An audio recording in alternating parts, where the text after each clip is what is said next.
কি তোরে এই আসরে যত আছে আমার পিতৃভগত গণে শোনো শ্রীদামে বলি তোমারে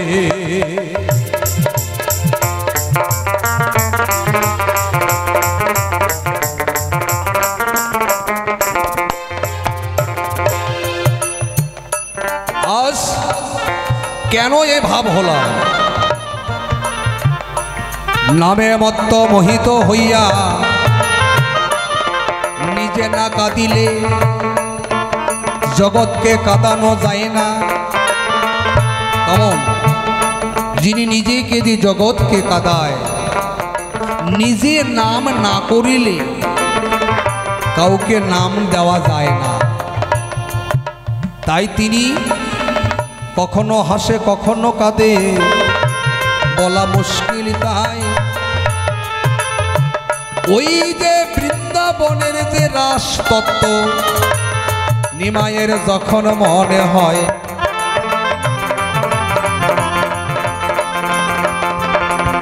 শোনো শোনো ওরে শ্রীদামে ভাই বলি তোমার ঠাই রাধা তত্ত্বের মতো আর অন্য কোন তত্ত্ব লুকিয়ে নাই। আগের দিন পরীক্ষা করেছিলেন কানাই মাঠের মধ্যে নবলক্ষ ধেনু চড়াই ছিল তাই ধবলি শ্যামলি নামে দুইটি গাভী পাই। ওখানে নবলক্ষ ধেনু ছিল না, ধেনু বলতে গাভী। একটা পুরুষ গরু ছিল কি ছিল না, একটা ধর্মের ষাঁড় ছিল না, একটা বলদ ছিল না, সম্পূর্ণ গাভী। তখন তিনি গোপাল, গো শব্দে পৃথিবী, পাল শব্দে কর্ণধার, স্বর্গ মর্ত পাতালের যিনি কর্ণধার তিনি হলেন গোপাল। চড়াইয়ে ছিলেন গরুর পাল। এবার আপনারা কি ভাবুন, আমরা পৃথিবীর মধ্যে যত জীব আছি আমরা সবাই প্রকৃতি, আমরা সবাই প্রকৃতি। পুরুষ একজন, অনাদের আদি প্রাণ গোবিন্দ সর্বকারণের কারণ, তিনি মহাপুরুষ। আমরা প্রকৃতি, তিনি আমাদেরকে চড়াচ্ছেন। হরিবল হরিবল। আমরা চড়তেছি, বৃন্দাবনে গাভী চড়াইছিলেন তাই সবাই প্রকৃতি, একজনে পুরুষ। কিন্তু ওখানে গাভী ছিল 9টা, তাহলে নবলক্ষ বলা হয় কেন?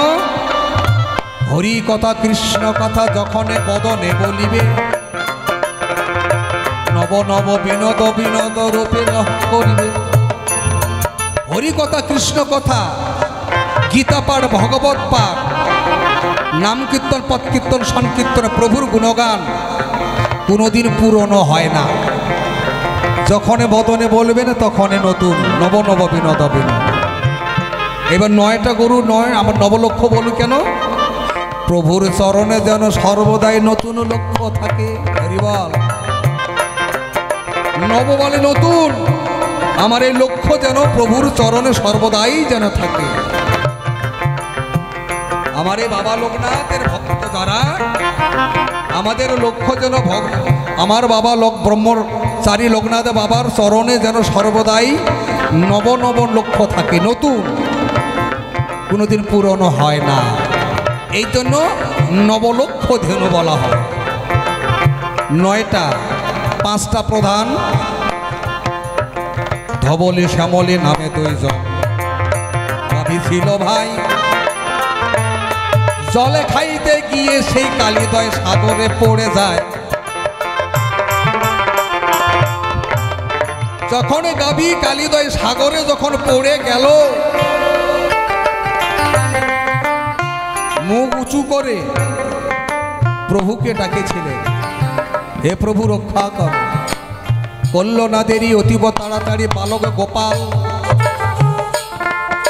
দৌড় দিয়ে গিয়ে দেখে গাভী জলে পড়েছে, সঙ্গে সঙ্গে ঝাঁপ দিয়ে সাগরে পড়ে গেলেন। কেমন এইবার রাখালেরা সব ধরো ধরো, আগাও আগা, গোপাল জলে পড়ে গেল, এই নিয়ে চিৎকার সর উঠে গেল। হাজার হাজার মানুষ, তার বাবা মা খবর পেল যে গোপাল জলে পড়ে গেছে, দৌড় দিয়ে এসে বলছে গোপালকে বাঁচাও, গোপালকে বাঁচাও, জলে পড়ে গেল, নাহলে আমি বাঁচবো না, আমি মরে যাব ইত্যাদি উপরে কাদাকাটি করছে। কেউ কিন্তু ঝাঁপ দিয়ে নামে না।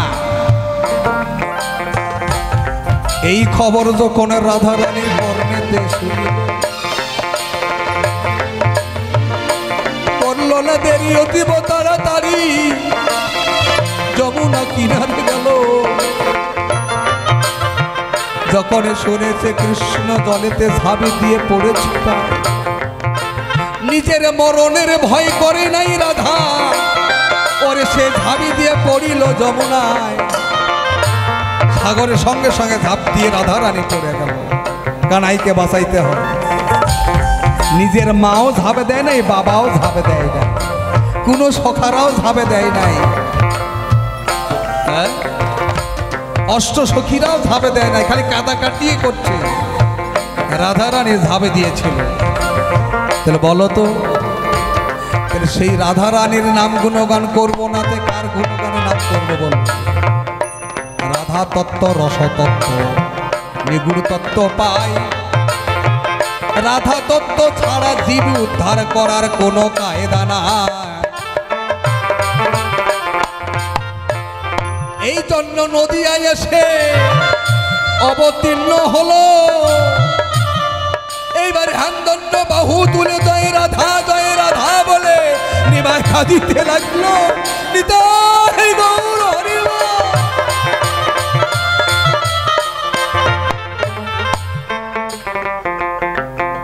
রাধা তত্ত্ব বলতে বলতে যখন স্মরণ তার মনে আসে, তখন তার কোনো জ্ঞান থাকে না। ওই অচৈতন্য হয়ে ধুলায় পড়লো কি কোথায় পড়ে গেল, সেই কোনো জ্ঞান থাকে না। যখন তার চতুর্দিকে একটু রাধা তত্ত্ব নাম গুণগান করা হয়, কৃষ্ণ তত্ত্ব নাম গুণগান করা হয়, নাম কর্ণে শ্রবণ করা মাত্র তার আবার চৈতন্য ফিরে আসে। তাকে বলা হয় ভাবের মরা। মানুষ তিন রকমের মরা মরে, একটা বল হরি হরি বল নিয়ে গেল, আর একটা হলো ভাবের মরা। বাবা লোকনাথ, বাবা তৈলঙ্গ স্বামী, বামা খেপা, ঠাকুর রামকৃষ্ণ, বাবা ভোলেনাথ, গৌরাঙ্গ মহাপ্রভু, এরা মাঝে মাঝে ভাবের মরা মরে যেত। আবার একটু নাম গুণগান করলে আবার সে চৈতন্য শক্তি ফিরিয়ে পায়। এদেরকে বলা হয় ভাবের মরা। অনেক সাধুগুরু বৈষ্ণবেরা দেখবেন ভক্তের সঙ্গে কলাকুলি করতে করতে কাঁদিতে কাঁদিতে অচৈতন্য হয়ে পড়ে থাকে। জানি না তার কোনো জ্ঞান আছে কি না। এমনও ভক্ত আছে তখন তার জ্ঞান থাকে না, আমি কোথায় আছি। আবার কিছুক্ষণ পরে তার চৈতন্য ফিরে আসে। আর আমি আর একটা মরা মরে, তাকে মানুষটা জীবিত আছে, সেটাকে জীবিত মরা বলা হয়। সেই জীবিত মরাটা আমি মরি, আপনারা নয়, আপনারা সাধুগুরু বৈষ্ণব। তিন প্রকারের মরা। এই তো তোমার প্রশ্নের জবাব। তুমি আসরের মধ্যে প্রশ্ন করেছিলে না, এই মাত্র তোমার প্রশ্নের আমি করিলাম সমাধান।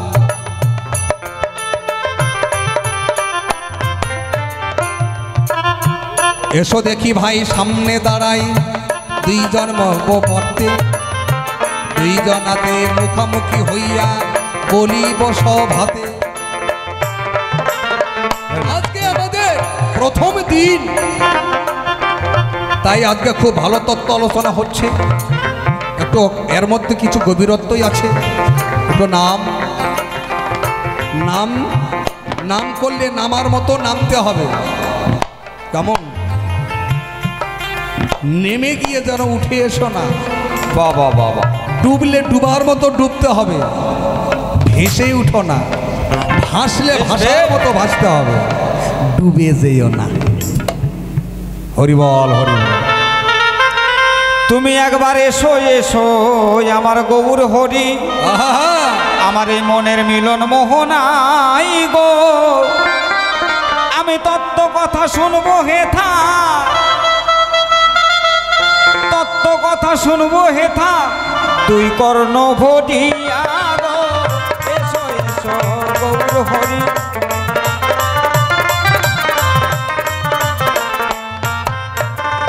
তুমি ফলের কথা বলে গেলে, যা সেবা দিয়েছিলাম পূর্বকালে, উচ্ছিষ্ট ফল দিয়েছি বলে, উচ্ছিষ্ট ফল দিয়েছি বলে করলে মন্ত্রণা গো।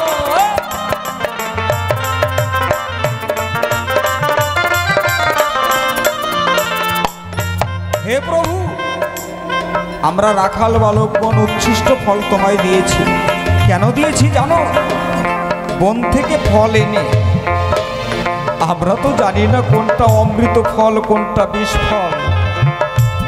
বিষ ফল ভক্ষণে যদি আমাদের প্রাণ চলে যায়, আমার ভাই কানাই যদি ভালো থাকে আমাদেরকে বাঁচাতে পারে, কিন্তু ভাই কানাই যদি একবার বিষ ফল ভক্ষণে প্রাণ বিয়োগ করে, আমরা তো ভাই কানাইকে বাঁচাতে পারবো না। সেই কারণে উচ্ছিষ্ট ফল তোমায় দিলাম ভালো।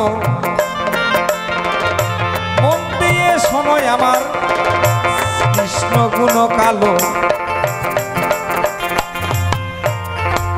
হে প্রভু, এই যে কলির যুগে আমি তোমার বাণীতে শুনতে পাই, হরের নামইব কেবলম, হরের নামইব কেবলম, কৌলবনাস্তব গতির অন্যথা।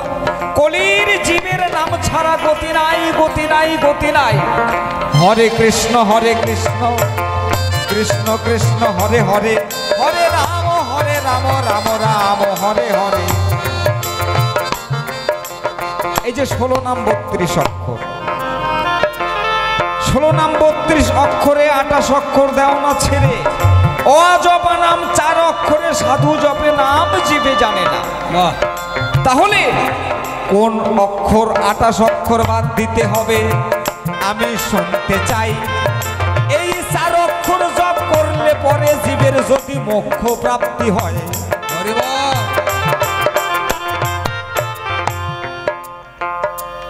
24 প্রহর, অষ্টপ্রহর, 24 প্রহর, 16 প্রহর, 32 প্রহর, 64 প্রহর নামযজ্ঞ হয়।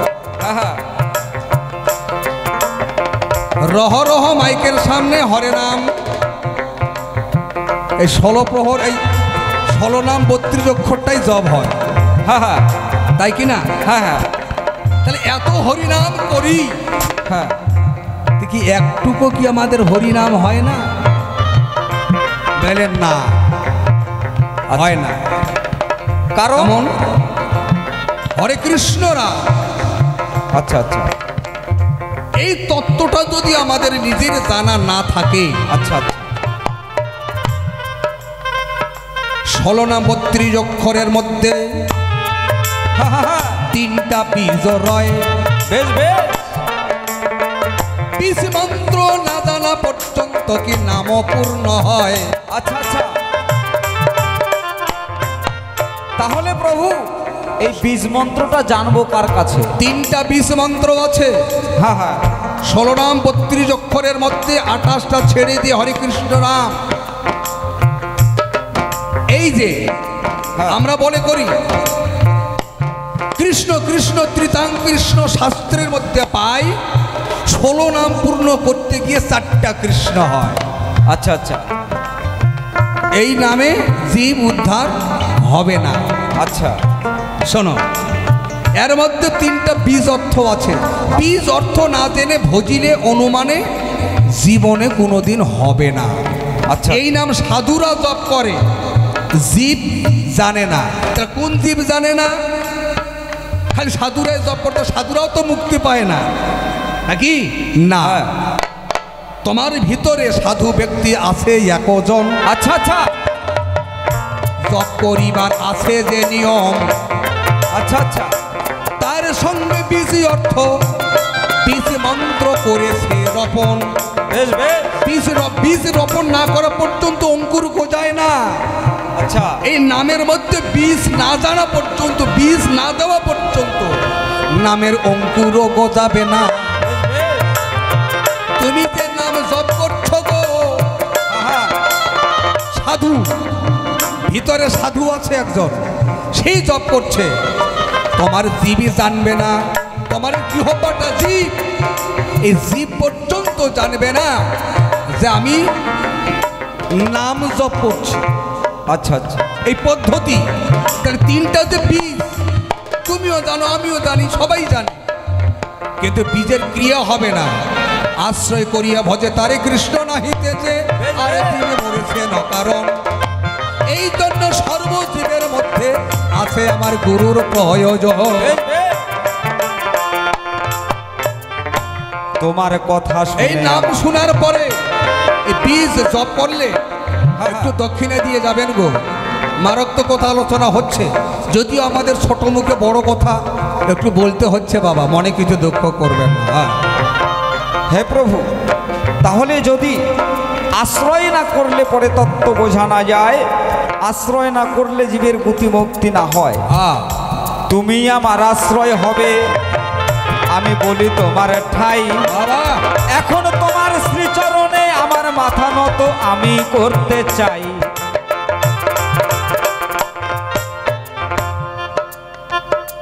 শোনো শোনো ভক্ত, বলি তোমার ঠাই গো, আশ্রয় না করা পর্যন্ত কোনো জীবের গতি নাই। হরিবল হরিবল। এই সাধুগুরু বৈষ্ণবের সেবার জন্য যে ভক্ত বাবা মায়েরা করে যাচ্ছেন দান, তারে কৃপা করিবে আমাদের কৃষ্ণ ভগবান। হরি বল, হরি বল, হরি বল।